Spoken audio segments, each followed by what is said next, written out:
2 Thessalonians 3:11 to 12. We hear that some among you are idle and disruptive. They are not busy. They are busybodies.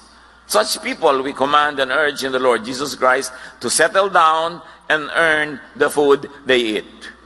Ang linaw na itinuturo sa very young church. Kasi marami sa young church, akala nila dahil Jesus is loving, dahil because we love, therefore hindi na ako magtatrabaho, bigyan mo na lang ako. Therefore, may sakit ako, ipagamot mo ako. Therefore, nangangailangan ako, ibigay mo na ibigay. Ang daming abusadong Christian. Kasi akala nila, ganun ang ibig sabihin ng God's love. Kaya marami sa mga churches, pagka medyo may kaya ka, tapos may sister, diba? Mag-isip-isip ka, diba? Kamala ka na yung utangan next week. Yung pa-sweetie pie sa'yo, diba? Sister. That's why I always advise people, meron kang sariling kumpanya, gusto mong mag-Bible study doon, kumuha ka nila ng ibang teacher. Huwag ikaw. Unless talagang kinausap ka ng Diyos, dapat ikaw. Kasi ma'am, yung mga empleyado mo na naging sister and brother ka na, abusuhin ka na. So magpadala ka ng ibang teacher doon, pag pumapasok na sa office nyo, ang tawag pa nila sa'yo, ma'am, hindi sister. Kasi ang daling umabuso. Sabi ganon, sabi ko sa inyo, magtrabaho kayo para kayo kumain. Huwag pa kayo magpaka-sister dyan. At pagka binibigyan kayo, sige, pero huwag nyo obligahin dahil lang sister, brother. Hindi ganun ang turo ng Diyos. Abuso yun ng maraming tao. Isa pang drama ng mga tamad, nakakahiya. Kakambal kasi ng katamaran niyang hiya kung bakit nahihiya magtrabaho pero hindi nahihiya manghingi.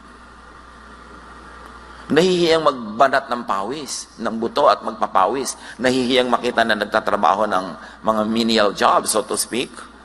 Walang menial job. Pagka pinagtrabahuan mo yung kinita mo, napakarangal nun. Pero yung mga tamad, nahihiya pag marangal ang ginagawa, pero hindi nahihiyang mangingi. Sabi nila, nakakahiya. Proverbs 4:23, above all else, guard your heart, for everything you do flows from it.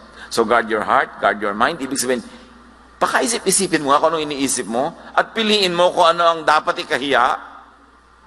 Hindi dapat ikahiya ang pagsisikap para kumita. Ephesians 5:29, after all, no one ever hated their own body, but they feed and take care their body, just as Christ does the church. So what?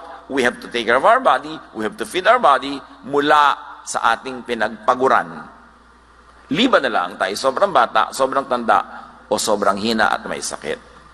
Earn your food, earn your maintenance. Overcome laziness. At kung hindi tayo yung lazy, teach people around you who are lazy to overcome laziness. Strive to do your best and teach people to do theirs. Ecclesiastes 9:10, whatever your hand finds to do, do it with all your might. For in the realm of the dead, where you are going, there is neither working, nor planning, nor knowledge, nor wisdom. Ganyan ang pananaw ng mga ancient people. Kami ganun, pag nasa kabilang buhay na, iba na doon, hindi mo nagagawin ang mga ginagawa mo rito, we may never work like this again. So work well na. Gawin mo na ang dapat mong gawin, kasi pagdating mo sa kabilang buhay, iba naman ang andar doon. Review and refocus your direction, if guilty. Or people around us are guilty, and we have the clarity of mind to see that they are guilty, in very godly and kind ways, make them review and refocus their attention. Ephesians 4:28, anyone who has been stealing must steal no longer. And let's apply it and extend it. Anyone who has been begging, anyone who has been asking, must not do that anymore, but must work, doing something useful with their own hands, that they may have something to share with those in need. So ang tinuturo dito, make your ambition to earn enough for yourself and to earn more than enough so that you will have something to give to people who cannot, on their own situation, earn their keep. At mga kapatid, value your work.